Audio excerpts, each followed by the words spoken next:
tentatively, and this is the only place you'll hear it, so I'm not saying it anywhere else, I think the name of the movie will be Bigger, Stronger, Faster, Smarter. I've thought of Bigger, Stronger, Faster, Longer. Hey now. Flying out of Sacramento, California! Woo! What you gonna do? Better. Stronger. Son of a bitch. Faster. Oh, yeah!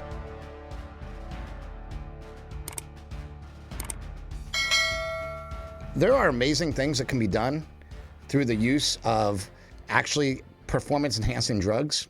So the drugs that we've demonized and told people are bad for you and they're going to kill you, a lot of these drugs can actually be used for health benefits. It's actually what my next movie is going to be about. I think tentatively, and this is the only place you'll hear it, so I'm not saying it anywhere else, I think the name of the movie will be Bigger, Stronger, Faster, Smarter. I've thought of Bigger, Stronger, Faster, Longer. Hey now. But Bigger, Stronger, Faster, Longer gives a different mindset, right? Like, I don't necessarily believe in longevity medicine. I believe people will live to be about 90. I live in the future, people will live to be 100, and then they'll live to be 110, then they'll live to be 120. And it's going to be like a slow progression. I mean, we haven't increased our life expectancy in quite a long time by any significant leaps and bounds. So all of a sudden thinking that like, oh, now we switch to a carnivore diet, so we're going to live to be 150. It's not going to happen. It's going to take a long time for all these things to like add up to actually longevity. So my new message is, what if we just do things smarter? Can we live the last half of our life, for example, through the use of performance-enhancing drugs? Like I'm on testosterone right now. I'm on nandrolone decanate, which is decadurabolin. I'm on BPC 157. I'm on TB 500. I'm on CJC something or other, which is a growth hormone secretagogue, which makes you actually produce more growth hormone. I'm on all of these things in these little tiny amounts, like pretty small amounts, like small dosages, not crazy dosages, 100 to 150 milligrams of testosterone a week and about 50 milligrams of DECA, and then maybe like 25 milligrams of these different peptides. And the amount of improvement I've made with like my knee pain, I want to say it's almost like 100%. It will go up and down. This is only in the past maybe 6 weeks that I've been doing this protocol. And I would probably put most of the emphasis on the nandrolone decanate, the DECA. That's where I think most of the results are coming from. However, it's hard to tell when you're doing several things, at once. So what I find really fascinating and interesting is when I start going through all the literature, right? Well, steroids are bad for you, right? They're definitely bad for you. Like, okay, well, what's the dosage? What we're realizing is that the devil's in the dose. The poison is in the dose.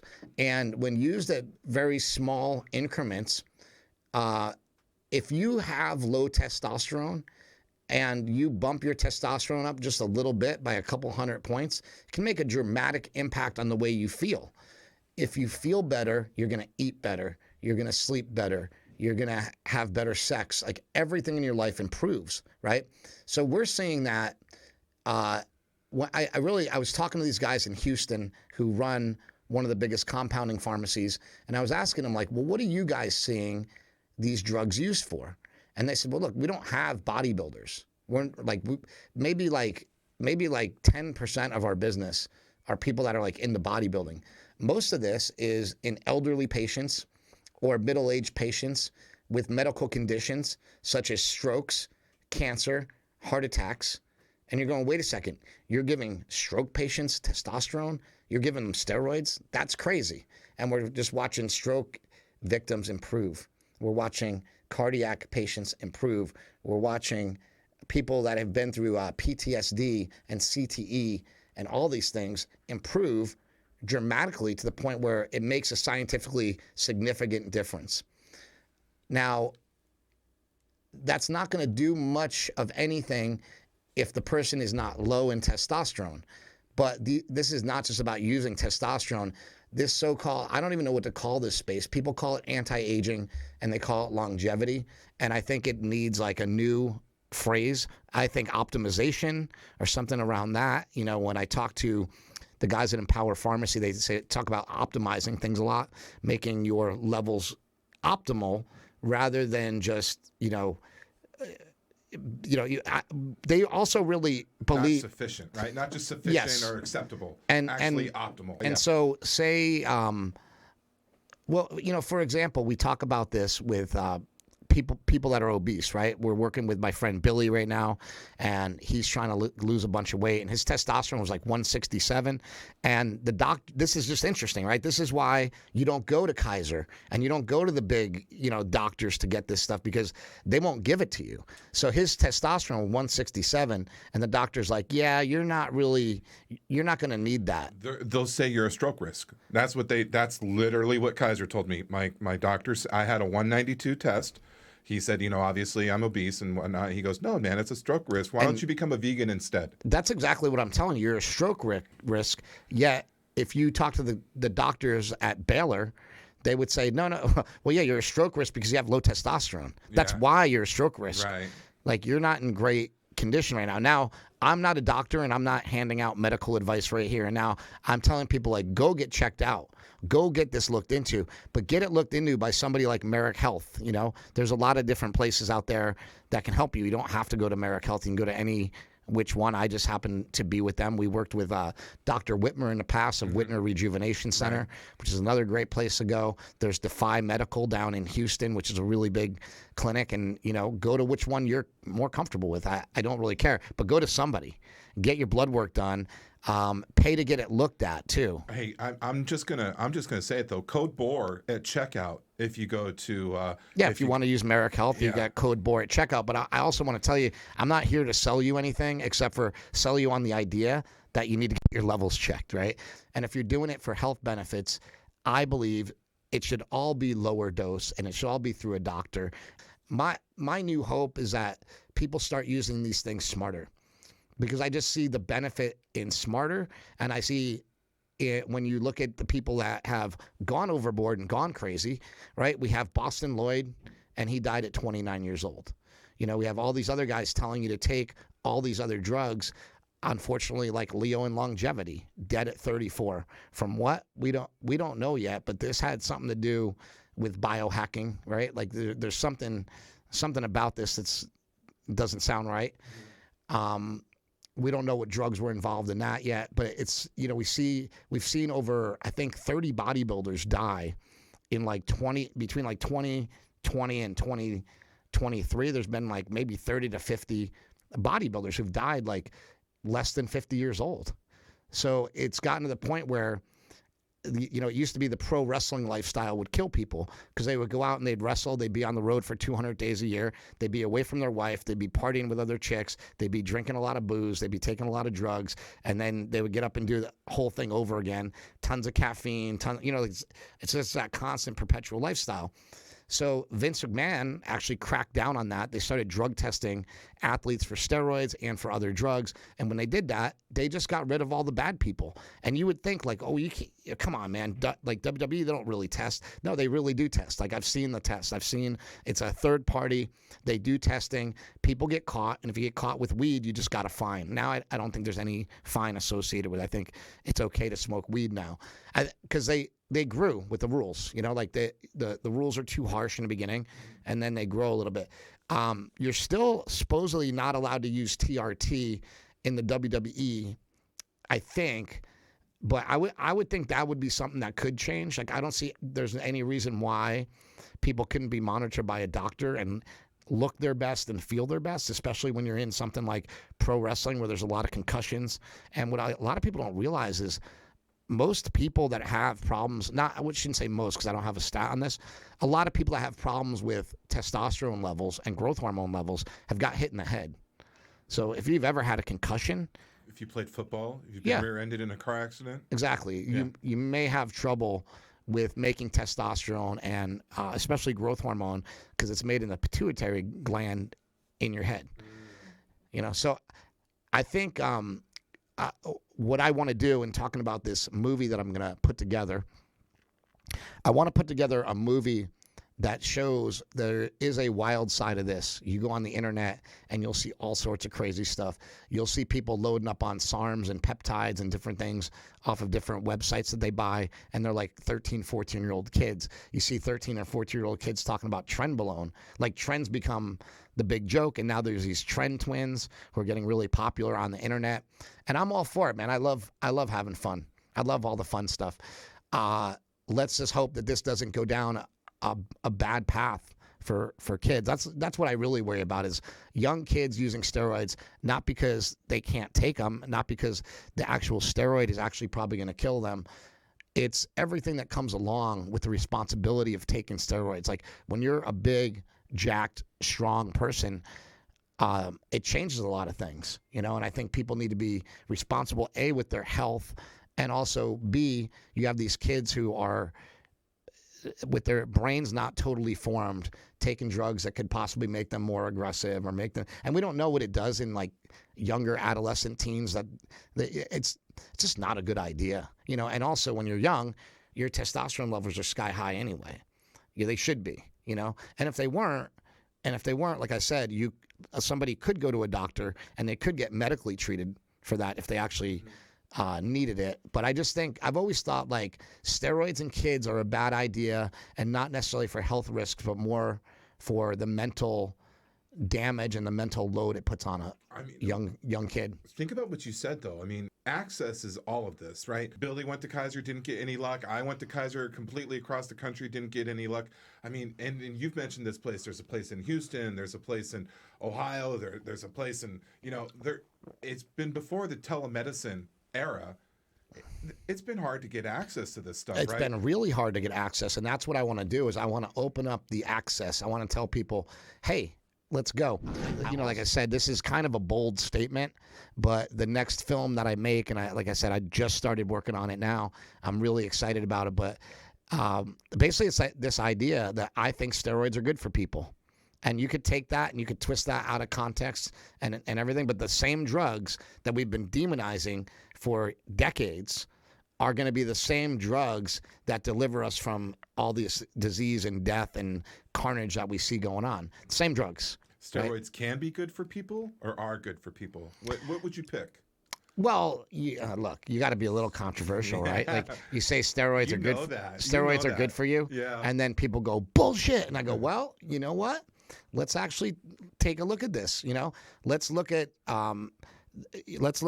people with different, like low testosterone, and see what these drugs do. But not just low testosterone. The study I posted on my Instagram yesterday was from University of Baylor, showing that men had a statistically significant, if I can say that word, significant decrease in chronic pain, well, actually specifically knee pain. And on every different little marker, it reduced it significantly, like 50%. So like kind of cut it in half. And then I say, well, what about using, and this is what using 6 weeks of using nandrolone decanate. So imagine 6 weeks of nandrolone decanate along with a carnivore diet, which we know lowers inflammation, along with some kratom on the days where your knees ache, and imagine what that would do for your knees. And for me, it's equaled like almost 100% resolution of the knee pain, as long as I'm on those, keep those things constant. Like I told you last night or the night before, I had some carbs. I ate some rice with my dinner. I had sushi with Mark, and I didn't think anything of it, but I woke up the next day and my knees were aching. And I know that sounds completely insane, but it's the only other thing that I did. And usually, to be honest, I don't have problems like that, but maybe because my knees feel so good now, any little thing is like, oh, now my knees hurt again. Right. And then I just wanted to say, like, and then it almost goes without saying, but it needs to be said. Then if you're, theoretically, if you're less inflamed, then you're more likely to do some of the training that you guys preach and act every day. Like I saw you doing knee exercises today. I saw you doing your myofascial release on the floor today. Like I couldn't get in those positions. Like I used to dread getting on the floor. Exactly. So what I want people to notice is, like, even if you do these things and you don't get complete resolution, it's going to allow you to do things better. It's going to allow you to do things easier. It's why I believe in drugs like the semaglutide and things like that. that. I feel like people kind of need a boost. They need a little nudge to get into a diet. And when somebody can get into a diet and drop like 50 pounds real quick, they can build those habits. And so I don't like to use things as a crutch. I don't like to tell people, stay on the same diet you're on and get on semaglutide or get on tirzepatide. I would never recommend it to somebody that didn't have intentions on changing everything. I mean, you told Brandon in the last month, like, hey, you ran carnivore hard for a year, had massive gains. Hey, let's try vertical this year. You're prepping for more power meets, trying to lose another 40 pounds, I think was his number or something like that. You know, do vertical diets. So I think it's the proper implementation of these different diets, you've right? seen, like with us, I mean, you've had a steady decline in your weight. And it's been like pretty slow in comparison to some other people maybe. Sure, for sure. But you just seem so much happier, and you seem like you're cool with it, and you seem like you're getting along with what you're doing. And I think that's more important than being on a straight dive bomb down. I mean, Chris, the reality is the majority of people don't lose the weight. Mm-hmm. The majority of people just float that same 15 to 20 pounds up and down, up and then down. We only hear about the people that really did something remarkable and something like impressive. But my modest progress is still measurable progress, and if I'm, if I stay dedicated to it, that's all I have. Well, I want to let you know, Mark and I talk about you a lot, and we're just amazed. You show up every day. You come in every day, and so you're not you're not like worried about it. I actually like what you're doing. I'm all for it, And if the scale starts moving back the other way, then we gotta like change some things up. But right, yeah, of course. I actually think what you're doing is just getting healthier over time, and if it's a longer period of time, it's just going to be that much easier to keep it off as you keep going. Yeah. So I don't know. I'm proud of you, buddy. And I wanted to give a little update on our boy Billy. So I like helping people out, and Billy's like about 40 days in. He's down like 30-something pounds already. Good job, Billy. Yeah, we fixed his feet. I got him some field ground shoes. So anybody out there that has any struggle with your feet, look into Field Grounds. They are not a sponsor. We have nothing to do with them. But these Field Ground shoes, I can actually show you. They look like this. So this is just a plain loafer, I guess, a slip-on. And I don't know. These are just like incredible shoes. I'm actually probably going to go online right now and order a couple more pair. And they just came out with kids barefoot shoes too that are Velcro, that are cute. Yeah, I see them. They're right here. And those, that would be great for a kid's foot. And so I highly recommend these barefoot shoes for anybody that has, like, if you have arch problems. So the problem is my feet are flat and they're fat. They're fat and flat. Yeah. And if you have arch problems, I always thought, like, well, I need that fake arch to be pushing up in there. I totally know what you mean by that. And it's probably the worst thing that you can do for your foot. Wow. Because it puts it in this artificial arch, and then I don't know. But with these shoes, they're called Field Grounds because you can actually feel the ground, and you can feel your like big toe gripping in, like as you take a step. Each step you feel, and for whatever reason, I feel so much more stable. My feet don't hurt at all. I can stay on my feet all day long, and guess what else? My knees and my hips and my back don't hurt. So my knees, my hips, and my back would hurt so bad because my shoes were throwing me into a posterior. What do you call that? Posterior tilt. I was like tilted the wrong way. Your ankles were caving in? Something like that. Yeah. But it wasn't good. So anyway, I don't want to keep you guys too long today. I just wanted to update you guys on what's going on. And I can't wait to get started on this movie. Like I said, it most likely will be called Bigger, Stronger, Faster, Smarter. I'm actually intending on trying to do this one faster than a lot of the other movies I've done in the past. So I'm looking to aim at getting this done in like a year. So it'll definitely take time to do, but I have a lot of the stuff already like ready to go. I'm also working on a movie called Meatheads, which is about, meat. Basically, Russell's heard this whole pitch a million times. We've been pitching it to Netflix and some other places. And I have another film called The Menace of Venice, which is about Dan Duchaine, who was the original steroid guru. And that's more like a true crime documentary. And I'm actually working on writing that with Sean Assail, who's worked for ESPN for over 20 years, and he's worked on, he's written several books, including Steroid Nation, which if you guys want to read a really, really good book about performance-enhancing drugs, I think Steroid Nation is the most interesting book I've ever read about it. It traces like 2 or 3 of these gurus over the course of like 3 or 4 decades, which is really cool because it's like he took like the top guy. So he took like Dan Duchaine, and then Dan Duchaine got really famous and was the steroid guru. And then came Bill Phillips, who started selling steroids in the beginning based on Dan Duchesne's information. Oh, Body for Life. And then Bill Phillips went and went like mainstream. He mainstreamed EAS, And yeah. then they show how from what Bill Phillips was doing, Victor Conti got the idea to start Balco and go like complete opposite direction. So That's incredible. It's basically like a really cool interwoven tale of like Dan Duchesne to Bill Phillips to Balco, and then how it got to now. Basically, it's a really good book though. That's really cool. Steroid Nation. All right, guys, we are out of here. I will see you later.